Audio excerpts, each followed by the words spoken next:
আৰু দ্বিতীয়তে আমাৰ মঙলে যিটো ৰাজহাউলি, সেই ৰাজহাউলিৰ কাৰণে আমাৰ স্বয়ং আমাৰ পৰমা ৰাজবংশীৰ নেতৃত্বত আমাৰ হিমন্ত বিশ্ব শৰ্মা ডাঙৰীয়াই 50 কোটি টকা অনুদান দিছে।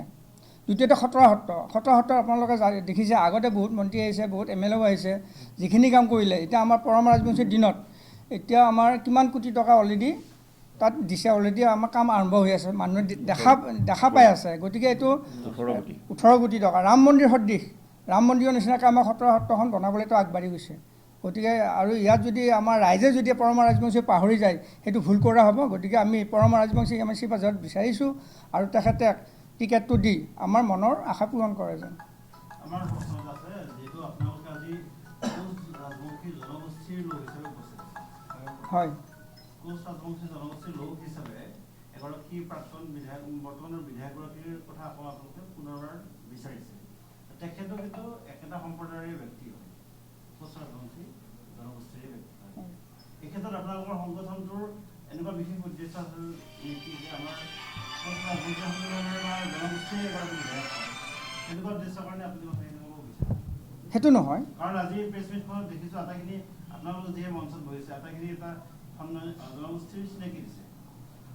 সেইটো নহয়, তাৰমানে সেইটো নহয়। এতিয়া কথাটো হৈছে কি, আমাৰ যিহেতু শিপাঝাৰ সমষ্টিটো আমাৰ কোচ ৰাজবংশী অধ্যুষিত এলেকা, বাকী সমষ্টিটো আমি দেখা পাইছোঁ আমাৰ স্থানীয় বিধায়ক এজন লাগে।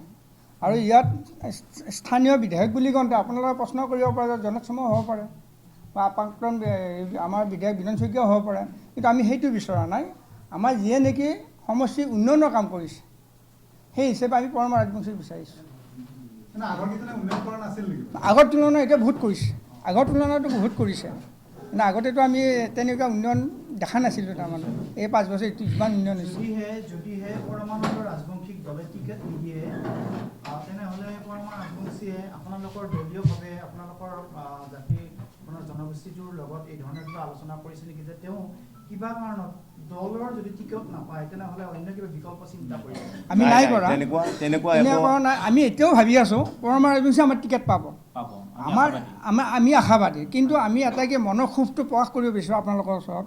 আমি এইটোও আশাবাদী তেওঁ টিকেটটো পাব আৰু উদ্বোধন কৰ্তৃপক্ষও তেখেতৰ এটা ভাল এটা মনোভাৱ আছে বুলি আমি ধৰি লৈছোঁ, আমি বিশ্বাস কৰিছোঁ।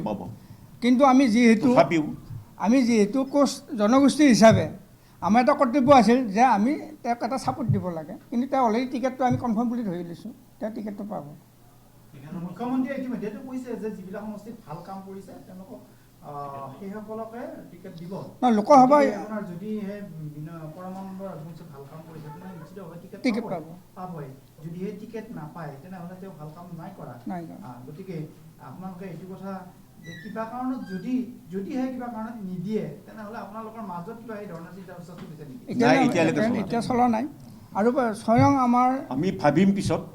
মুখ্যমন্ত্ৰী মহোদয়ে লোকসভা ইলেকশ্যনৰ আগত মুখ্যমন্ত্ৰী মহোদয়ে কৈছিলে যে যিজন MLA সমষ্টিত লোকসভা ইলেকশ্যনত হায়েষ্ট ভোট কেৰি কৰি দিব আমি তেওঁকে টিকেট দিম। কিন্তু আমাৰ দৰং আৰু মঙলদৈ লোকসভা সমষ্টিৰ ক্ষেত্ৰত শিপাঝাৰ সমষ্টিয়ে 1,12,000 ভোট দিছে, কোনো এটা সমষ্টিত দিব পৰা নাই। কিন্তু BJP MLA থকাৰ ভিতৰতো তেনে ক্ষেত্ৰত আমি নিশ্চিন্ত হৈ আছোঁ, আমি এতিয়া পৰমা ৰাজবংশী টিকেটটো পাব। আমি শংকাৰ কাৰণে আমি নাই ভোগা, কিন্তু আমি এইকাৰণে দিছোঁ যাতে তেওঁ গুচি নাযায়, তেওঁ এটা বল পাওক যে মোৰ পিছত মানুহ আছে। এই হেৰিতহে আমি তেওঁক চাপৰাকৈ দিব আহিছোঁ। জনগোষ্ঠী হেৰিতে সন্মিলনী নহয়, কোচ জনগোষ্ঠী নহয়। আমাৰ এইটো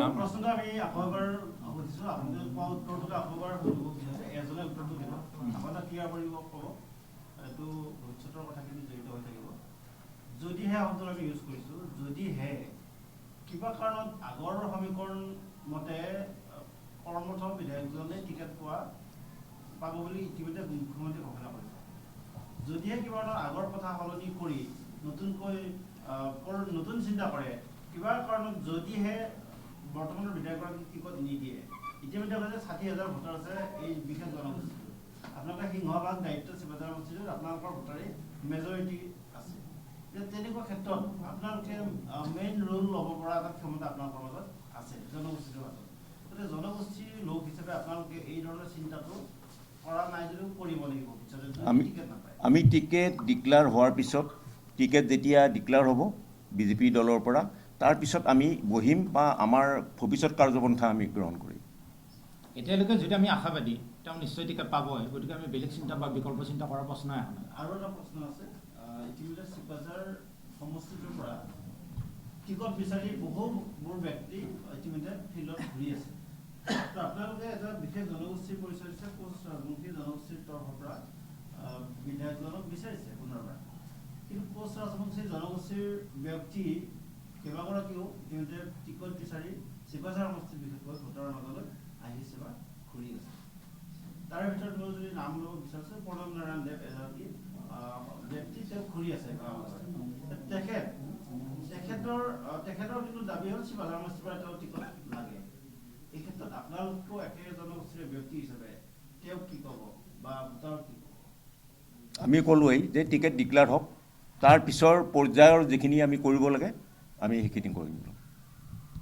এতিয়াই কৰি দিব নোৱাৰি, আমি চাই লওঁ, কিন্তু আমাৰ ডিমাণ্ড হ'ল যে ডক্টৰ পৰমানন্দ ৰাজবংশীয়ে চিপাঝাৰত টিকেট পালে আমি সুখী হ'ম বা আমাৰ সম্পূৰ্ণ সহযোগ আছে। আৰু তেখেতে যিহেতুকে বহুত উন্নয়নমূলক কাম কৰিছে আৰু টিকেট দাবীদাৰটো বহুত আছে ইয়াতে, চিপাঝাৰ সমষ্টিত টিকেটৰ দাবীদাৰ বহুত আছে। দাবীটো চবেই কৰিব পাৰে, কিন্তু এজনকহে টিকেট দিব। কিন্তু আমি এখেতে যোৱা 5 বছৰ যিখিনি উন্নয়নমূলক কাম কৰিলে বা ৰাইজৰ সেৱা কৰিলে, আৰু এটা কথা মই ক'ব বিচাৰিছোঁ যে ইয়াত 24 ঘণ্টাই বুলি ক'লেও ভুল নহ'ব, 365 দিনৰ ভিতৰত এছেম্বলি চলাৰ বাহিৰে বাকীকেইটা দিন তেখেতক আমি আমাৰ এই সমষ্টিৰ ভিতৰতে পাই আছোঁ, যোনে যাক যি কাৰণত হ'লেও তেওঁক লগ কৰিব পাৰে। কিন্তু আগৰ বিধায়কবিলাকৰ সময়ত আমি দেখিছোঁ যে তেওঁলোকক গুৱাহাটীত গৈও লগ নাপায়, বা সেইটো কথাৰ পৰা আমি এইজন বিধায়কক আমি ধন্যবাদ দিছোঁ বা তেখেতক সেইকাৰণে। আৰু আমাৰ স্থানীয় অকল কোচ ৰাজবংশী বুলিয়ে নহয়, অন্য জনগোষ্ঠীৰ মানুহেও তেওঁক বিচাৰে। এনেকুৱা এটা কথা হ'ব পাৰে নেকি, যদিহে পৰমানন্দ ৰাজবংশীক দলে টিকট নিদিয়ে, অন্য কোনোবাক দিয়ে, তেনেহ'লে চিপাঝাৰ সমষ্টিটো বিৰোধীয়ে লৈ ল'ব পাৰে, এনেকুৱা আপোনালোকৰ শংকা কৰে নেকি?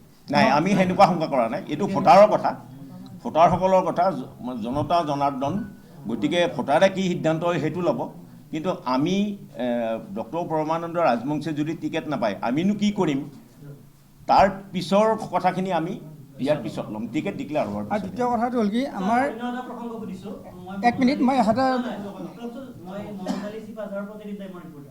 এতিয়া আপোনালোকে যিহেতু জনগোষ্ঠীটো প্ৰতিনিধিত্ব কৰি এই সংবাদমেলখন আয়োজন কৰিছে, আপোনালোকৰ ভাৱাৰ্থৰ প্ৰতি সেই কথাটো প্ৰকাশ কৰিছে। এতিয়া যিহেতু আজি আকাশে সংবাদমেল অনুষ্ঠিত কৰিছে যে তেওঁলোকক আচলতে জনজাতিকৰণ দিয়াৰ কথা আছিল নিৰ্বাচনৰ প্ৰাক মুহূৰ্তত, এতিয়ালৈকে আচলতে চৰকাৰে বিষয়টো বিশেষভাৱে গুৰুত্ব দিয়া নাই বুলি তেওঁলোকে অভিযোগ কৰিছে। গতিকে আপোনালোক সেই জনগোষ্ঠীটোৰ ব্যক্তি হিচাপে আজি যিহেতু চৰকাৰে এতিয়ালৈকে জনজাতিকৰণত আপোনালোকৰ বিষয়টো উল্লেখ কৰা নাই, এই ক্ষেত্ৰত আপোনালোকে কি মতামত উল্লেখ কৰিব? এতিয়া চাওক, বিজেপি চৰকাৰৰ দিনত বৰ্তমান যিটো ষ্টেপ লৈছে, তেওঁলোকে কেবিনেট সিদ্ধান্ত বা কেবিনেটৰ অনুমোদন ইতিমধ্যে ভাৰত চৰকাৰলৈ পঠাইছে। এতিয়া বলটো আছে ভাৰত চৰকাৰৰ কোৰ্টত। গতিকে এতিয়া মোদী চৰকাৰে ইয়াৰ বিষয় বিবেচনা কৰি নিশ্চয় আমি আশাবাদী যে এই 6 জনগোষ্ঠীৰ যিটো জনজাতিকৰণ, এইটো অতি সোনকালে সমাধান হ'ব আৰু আমি তাৰে আশাবাদী। কিন্তু আকাশে এইখন চৰকাৰৰ ওপৰতে নিৰ্ভৰ কৰি আজি কেইবাটাও প্ৰশ্ন উত্থাপন কৰিছে যে যদিহে চৰকাৰে আচলতে জনজাতিকৰণৰ বিষয়টো আচলতে গুৰুত্ব আকাৰে নলয়, তেওঁলোকে নিৰ্বাচনত বিশেষভাৱে কিছু আকাশৰ কথাটো আমি নাজানো, আমি আকাশৰ লগত জড়িত আমাৰ ইয়াত এজনো নাই। গতিকে সেইটো তেওঁ অন্য এটা সংগঠন, তেওঁলোকৰ কি কৈছে সেইটো কথা আমাৰ কোনো হেৰি নপৰে। আচ্ছা, নমস্কাৰ। আমি আগন্তুক 2026 চনৰ যিটো সাধাৰণ নিৰ্বাচন আহি আছে আমাৰ অসমৰ, এই সাধাৰণ নিৰ্বাচনত আমি বিশেষকৈ মই এগৰাকী কোচ ৰাজবংশী জনগোষ্ঠীৰ ব্যক্তি হিচাপে আগন্তুক বিধানসভা নিৰ্বাচনত আমাৰ বিশেষকৈ চিপাঝাৰ সমষ্টিত যিহেতু প্ৰায় 60,000 ভোট কোচ ৰাজবংশী জনগোষ্ঠীৰ আছে, গতিকে এই জনগোষ্ঠীখিনিয়ে আটাইখিনি ভোট আগন্তুক দিনতো বা যোৱা কেইটা বছৰতো আমি অসমৰ এগৰাকী শক্তিশালী মুখ্যমন্ত্ৰী ডক্টৰ হিমন্ত বিশ্ব শৰ্মাৰ লগতে এই বিজেপি দললৈ পূৰ্ণ সমৰ্থন আগবঢ়াই আহিছে। আৰু যোৱাটো লোকসভা নিৰ্বাচনতো দৰং আৰু ওদালগুৰি লোকসভা সমষ্টিৰ মাননীয় সাংসদ দিলীপ শইকীয়াদেৱক এই জনগোষ্ঠীটো বিশেষকৈ পশ্চাদমুখী জনগোষ্ঠীৰ চিপাঝাৰ সমষ্টিৰ ৰাইজে প্ৰায় 99% ভোট তেখেতক প্ৰদান কৰিছে। আৰু এই কথাখিনি সম্ভৱ হৈছে আমাৰ চিপাঝাৰ সমষ্টিৰ মাননীয় বিধায়ক ডক্টৰ পৰমানন্দ ৰাজবংশীৰ কাৰণে। কাৰণ এইকাৰণে মই কথাটো কৈছোঁ যে এগৰাকী শক্তিশালী পশ্চাদমুখী জনগোষ্ঠীৰ কংগ্ৰেছৰ সাংসদ আছিল তেতিয়া মাধৱ ৰাজবংশী, কিন্তু পৰমানন্দ ৰাজবংশীৰ নেতৃত্বত প্ৰায় 99% পশ্চাদমুখী জনগোষ্ঠীয়ে কিন্তু বিজেপিৰ প্ৰতি আকৰ্ষিত হৈ, দিলীপ শইকীয়াৰ প্ৰতি আকৰ্ষিত হৈ, ডক্টৰ হিমন্ত বিশ্ব শৰ্মাৰ প্ৰতি আকৰ্ষিত হৈ সেই দলৰ প্ৰতি বা সেই ব্যক্তিৰ প্ৰতি সমৰ্থন আগবঢ়াইছিল, যাৰ কাৰণে প্ৰায় 70,000তকৈ অধিক ভোটত চিপাঝাৰ সমষ্টিয়ে যোৱা লোকসভা সমষ্টিত লিড দিবৰ কাৰণে সক্ষম হৈছিল। গতিকে মই আগন্তুক দিনতো এগৰাকী পশ্চাদমুখী জনগোষ্ঠীৰ ব্যক্তি হিচাপে ডক্টৰ পৰমানন্দ ৰাজবংশীক বিচাৰোঁ এইকাৰণে, কাৰণ প্ৰথমতে মাত্ৰ তেওঁ 5টা বছৰ প্ৰতিনিধি হিচাপে, ৰাইজৰ প্ৰতিনিধি হিচাপে বিধায়ক হিচাপে চিপাঝাৰ সমষ্টিত আমি লাভ কৰিছোঁ। তাৰে এটা বছৰ COVID-19ত গৈছে আৰু সেইফালৰ পৰা যদি চাওঁ আমি কেৱল 4টা বছৰ তেখেতে কাৰ্য সম্পাদন কৰিবৰ কাৰণে সুবিধা পাইছে। আৰু এই 4টা বছৰত অকল পশ্চাদমুখী জনগোষ্ঠীয়ে নহয়, চিপাঝাৰ সমষ্টিৰ সকলো জাতি জনগোষ্ঠীৰ লগত লৈ তেখেতে কাম কৰি আছে, আমি এইটো প্ৰত্যক্ষ কৰিছোঁ। আৰু আপোনালোকে হয়তো সকলোৱে কথাখিনি মন কৰিছে, জাতি জনগোষ্ঠী সম্প্ৰদায় সকলোকে আগত লৈ নিস্বাৰ্থভাৱে তেখেতে দিনে নিশাই দলৰ প্ৰতি বা সমষ্টিটোৰ প্ৰতি সেৱা আগবঢ়াই আহিছে। গতিকে আমি পুনৰবাৰ তেখেতক এই কাৰ্যকালত আমি বিধায়ক হিচাপে পোৱাটো বিচাৰোঁ। আৰু আমি আশা ৰাখিছোঁ যে তেখেতৰ নেতৃত্বত পুনৰ আগন্তুক 5 বছৰ আমাৰ চিপাঝাৰ সমষ্টিয়ে অসমৰ ভিতৰত এটা ভাল সমষ্টি হিচাপে আমি লাভ কৰিবৰ কাৰণে সক্ষম হ'ম।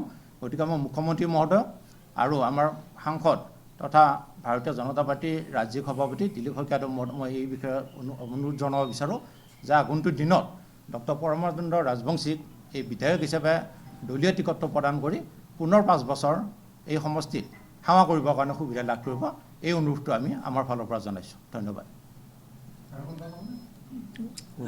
প্ৰথম কথা, চিপাঝাৰত আমি পৰমানন্দ ৰাজবংশীক বিচাৰোঁ, তেখেতক টিকট দিবই লাগে। আমি এতিয়া আশাবাদী আৰু আমি তাৰমানে 100% চিয়'ৰ হৈ আছোঁ। কিন্তু উৰ্ধ্বতন কৰ্তৃপক্ষই যদি এক বঞ্চিত কৰি বেলেগ এজনক যদি প্ৰক্ষেপ কৰে, তেতিয়া আমি বিকল্প ব্যৱস্থা ল'ম, যদি আমাক কোচ ৰাজবংশীৰ ব্যক্তিক ইয়াতে প্ৰাৰ্থিত্ব নিদিয়ে। গতিকে এই ক্ষেত্ৰত আমি আজিয়ে ফাইনেলটো নকওঁ।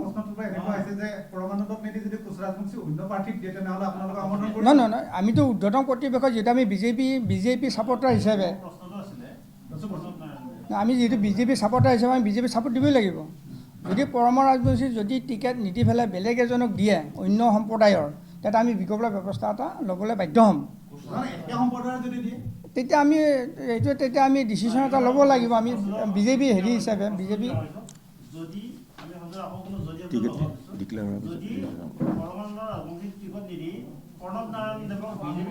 প্ৰণৱ নাৰায়ণ বুলি নহয়, আৰু ধৰ আমাৰ আৰু বেলেগ আছে কোনোবা, আৰু আমাক কোচ সম্পাদক মই টিকেট বিচাৰিছে, প্ৰণৱ নাৰায়ণ বুলিয়ে নহয়। এইটো বেলেগৰ এইটো ইয়াত নাহে। কিন্তু আমি নিজৰ সমষ্টিৰ মানুহ বিচাৰিছোঁ। পৰমা ৰাজবংশীক যদি টিকেট নিদিয়ে, আমাৰ সম্প্ৰদায়ৰ, আমাৰ চিপাঝাৰ যদি মানুহ কোনোবা বেলেগ নাহে আৰু বেলেগ সম্প্ৰদায়ৰ দিয়ে, তাৰ বিকল্পত আমি ব্যৱস্থা কৰিম। যদি জনগোষ্ঠীৰ অন্যগৰাকী ব্যক্তিক চিপাঝাৰ সমষ্টিৰ থলুৱা ব্যক্তিক টিকট দিয়ে বিজেপি দলৰ পৰা অন্য সম্প্ৰদায়ৰ, তেতিয়া আমি কোচ ৰাজবংশী জনগোষ্ঠীৰ তৰফৰ পৰা চিপাঝাৰ সমষ্টিৰ থলুৱা ব্যক্তিক যদি বিজেপি দলৰ পৰা টিকট দিয়ে, আপোনালোকে সমৰ্থন কৰিব? এতিয়া কথাটো হৈছে, টিকেটটোতো আমি আনিব নোৱাৰোঁ, টিকেট আমিও দিবও নোৱাৰোঁ। আমাৰ টিকেটটো দিব ওপৰৰ উৰ্ধ্বতন কৰ্তৃপক্ষই দিব। আমি এতিয়াও আশাবাদী 100% পৰমা ৰাজবংশীক টিকেটটো দিব লাগে, আৰু আমি তেওঁ টিকেট পাব বুলি আমি ধৰি লৈছোঁ। এই বিষয়ে আমি টিকেট ডিক্লেয়াৰ হোৱাৰ পিছতে তাৰপিছত টিকেট ডিক্লেয়াৰ হোৱাৰ পিছত আমি ইয়াৰ ব্যৱস্থাটো গ্ৰহণ কৰিম। যিকোনো খবৰ আৰু বিজ্ঞাপনৰ বাবে যোগাযোগ কৰক 7896121996।